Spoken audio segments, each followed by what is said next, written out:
ایک صفت ہے، وہ انسانوں میں بھی کوئی ہو سکتا ہے، جنات میں بھی ہو سکتا ہے. تو یہ شیطان ہے، اس کا مطلب کوئی شرارت. اچھا میں آپ کے ساتھ عجیب و غریب کوئی بات کروں تو آپ کو غصہ بھی آئے گا اور آپ کا شاید بلڈ پریشر بھی ہائی ہو جائے، آنکھیں بھی سرخ ہو جائے. میں آپ کی باڈی کے اندر تو نہیں گیا.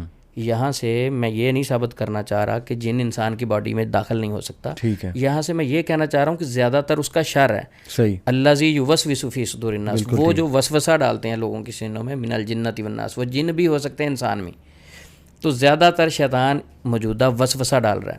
موسیٰ علیہ السلام کے سامنے رسیاں پھینکی گئی، قرآن پاک میں واقعہ موجود ہے. تو ان کو وہ سانپ فیل ہو رہے تھے. قرآن کہہ رہا ہے کہ وہ سانپ نہیں تھے، لیکن موسیٰ علیہ السلام، ہم یہ بھی نہیں کہہ سکتے کہ وہ نفسیاتی نعوذ باللہ کمزور تھے، لیکن ان کو فیل ہو رہا تھا. اس کا مطلب کہ انسان کی نفسیات پہ شیطانی اثرات فیل ہوتے ہیں. وہ بہت سارے پیشنٹ فیل کر رہے ہوتے ہیں کہ میرے اندر جن ہے، ان کے اندر ہوتا نہیں. سمجھ گیا. بہت سارے پیشنٹ ایسے ہیں کہ جن کے اندر ہوتا ہے جن، لیکن وہ کہتے ہیں میرے اندر ہے ہی نہیں، وہ میڈیکلی ٹریٹمنٹ کرواتے رہتے ہیں. تو جو نیوٹرل رستہ ہے نا، درمیانہ رستہ، وہ اختیار کرنا. بہت سارے لوگ کہتے ہیں جن ہوتے نہیں ہیں، اور بہت سارے کہتے ہیں ہر چیز میں جن ہے. یہ میں کبھی ہلایا تو بے شک میرے بازو سے ہلا نہیں، یہ بھی جن نے ہلایا. تو نیوٹرل رہنا چاہیے. صبح شام کے اذکار، دعائیں اور قرآن پاک کی تلاوت کے بعد کوئی گنجائش نہیں بچتی. اور وہی بات ہے نا عثمان بھائی کہ جب ہر کریڈٹ آپ شیطان کو دے دیتے ہیں تو اس نے تو پھول کر بڑا ہو جانا ہے. جیسے ایک صحابی کو غالباً ٹھوکر لگی کہ اونٹ کو ٹھوکر لگی، کچھ اس طرح کا واقعہ ہے. صحابی نے کہا شیطان نے لگوا دی. تو نبی اکرم صلی اللہ علیہ وسلم نے کہا کہ اس سے بہتر تھا تم بسم اللہ کہتے. اس نے سکڑ کے مکھی جیسا ہو جانا. تو اس کو جتنا کریڈٹ دیں گے، جتنا افریڈ ہوں گے، آئی تھنک کہ وہ چیز تو پھر مزید حاوی ہوگی. تو علی بھائی اسی چیز کو اگر ہم لیتے ہیں، یہ جو آپ نے کہا کہ وہ حدیث ہے، بالکل یہ ٹھیک ہے، اتھینٹک حدیث ہے کہ شیطان جو ہے اس کی تعریف کریں، اس سے آپ خوف زدہ ہوں تو وہ پھول کے پہاڑ جتنا ہو جاتا ہے. موجودہ دور کے زیادہ تر معالج، میں سب کی بات نہیں کر رہا، اللہ کے نیک بندے بھی ہیں، زیادہ تر معالج ان کے پاس آپ چلے جائیں، آپ جا کے بتائیں کہ بھئی مجھے جنات تنگ کرتے ہیں، مجھے یہ مسائل ہیں. تو اس کو چاہیے کہ وہ اس پیشنٹ کا خوف کم کرے اور بتایا کہ جنات شنات کی اوقات کوئی نہیں ہے. آپ جب اذکار کریں گے، دعائیں پڑھیں گے، انشاءاللہ یہ کچھ نہیں کر سکتا، اس سے تو کمزور ہو جائے گا.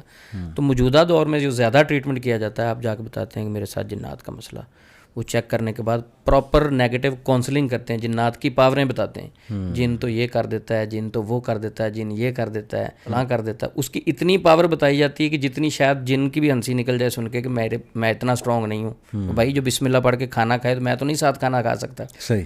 ایک بندہ جا کے بتاتا ہے کہ میں اذکار بھی کر رہا ہوں، سورۃ بقرہ بھی پڑھ رہا ہوں، سارا کچھ کر رہا ہوں، پھر بھی جن تنگ کر رہا ہے. ایسے موقع پہ معالج کو چاہیے وہ بات سمجھائے کہ بھئی یہ تو اپنی ڈیفینس کے لیے جو آپ نے پڑھا آپ کی ذاتی کمزوری ہے. صحیح. اللہ کی کلام میں کوئی کمزوری نہیں. بالکل ٹھیک. وہی بات جو تلوار ہے، اگر آپ کمزور بندے کو دے دیں گے تو وہ اپنا مقابلہ نہیں کر سکے گا. اس میں تلوار کا تو کوئی قصور نہیں، اس کا بندے کا ذاتی قصور ہے. بالکل ایسے ہی. اس کے اندر اپنے اندر طاقت نہیں ہے. تو اللہ کی کلام میں طاقت میں کوئی کمی نہیں ہے. بے شک بے شک. کمی اس بندے کے اندر ہے. بالکل ٹھیک. وہ کیا ہے کہ اللہ پر یقین ہی نہیں ہے. مثلا میں آیت الکرسی پڑھتا ہوں اور ساتھ سوچتا ہوں کہ شاید وہ کھڑکی سے جن آ سکتا ہے، تو آ جائے گا.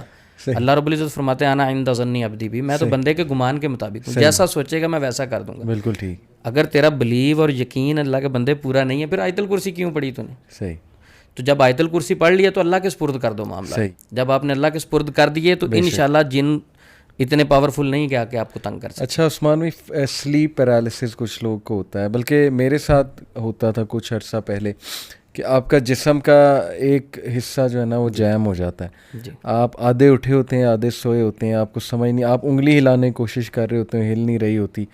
یہ خیر اس پہ میں نے تھوڑا وہ سائنٹیفک ریسرچ بھی کی ہے. اس کی وجہ آئرن کی کمی ہوتی ہے، کیلشیم کی کمی ہو سکتی ہے، کچھ سائیکلوجیکل ریزنز ہو سکتی ہیں وغیرہ وغیرہ. لیکن اکثر لوگ نے ایسا بھی بتایا ہے کہ ایسا محسوس ہوتا ہے جیسے ہاف اویک میں کوئی ساتھ کھڑا ہوا ہے، کھڑا ہو کے کچھ پڑھ رہا ہے. یعنی اس طرح شیاطین نفسیاتی طور پہ کچھ دکھا بھی سکتے ہیں، ہیلوسینیشن جسے ہم کہہ لیں. جی، شیطان بالکل فیل کروا سکتا ہے. اگر غصہ شیطان کی طرف سے آ سکتا ہے تو ایک سین بھی کریٹ کر سکتا ہے. ایک سین بالکل وہ کریٹ کر سکتے ہیں. خوابوں میں آ سکتے ہیں. شیطان جو ہے انسان، نبی پاک نے فرمایا جو خوف زدہ کرنے والا خواب ہے، ہر پریشان کن خواب جو شیطان کی طرف سے، تو کوئی امیج بھی دکھا سکتے ہیں. بالکل امیجز بھی دکھا سکتے ہیں، پریشان کرنے کے لیے کچھ کر سکتے ہیں. بس ہمارا سمجھنے کا یہ ہے کہ اگر آپ کو ایسی چیز فیل ہو رہی جو پریشان ہونے والی، اس سے پریشان نہیں ہونا بلکہ مزید پازیٹیو ہونا، وہ خود بخود ختم ہو جائے گی. یعنی آپ جھٹک دیں، جیسے نبی اکرم صلی اللہ علیہ وسلم نے کہا اعوذ باللہ پڑھو 3 بار، اسپٹ کرو اور جھٹک دو. اس کو اتنا سر پہ نہ چڑھائیں. جی بس ٹھیک ہے، آپ اعوذ باللہ پڑھیں، آیت الکرسی پڑھیں، اللہ مالک ہے. بات تو صرف اتنی ہے کہ آیت الکرسی پڑھیں اور اللہ پہ بلیو کر لیں.